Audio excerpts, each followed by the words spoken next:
ভাই আজকে তো শুক্রবারের দিন, কতিব সাহেব বয়ান টয়ান করবো, তাহলে একটু পরে যাই, আস্তে ধীরে যাই। আচ্ছা শোন আশরাফুল, তোর কি এই মুহূর্তে একটা উট কুরবানি কইরা মানুষে খাওয়াই দেওয়ার মতো ক্ষমতা আছে তোর এখন? ভাই তোমারে আমি কইছি মসজিদে আস্তে ধীরে যাওয়ার জন্য, এখন তুমি আমারে কইতাছো উট কুরবানি দেওয়ার লাগে। আমার প্রশ্ন আর তোমার উত্তরে তো আমি কোনো মিল পাইলাম না। উত্তরে মিল ভাইবে কিবা তোরে আমি বুঝাই কই, তাইলে তুই বুঝবে। আমি এইডি তোরে বুঝাইতাম চাইছি যে তুই যে কইছস আস্তে আস্তে যাওনের লাগিয়া, মসজিদে জুম্মার দিন যদি কোনো ব্যক্তি ওযু কইরা সবার আগে মসজিদে যাইতে পারে, তখন তার নামে একটা উট কুরবানি কইরা দিলে যে সোয়াব, এই সোয়াব আল্লাহ তাআলা আমল নামাই দিয়া দে।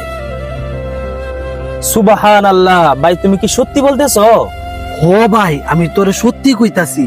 তাহলে ভাই এই মুহূর্তে আর দেরি করা যাইতো না, উট কুরবানি দেওয়ার সবটা আমাদের নিতে হবে, তাড়াতাড়ি আসো। চল চল চল।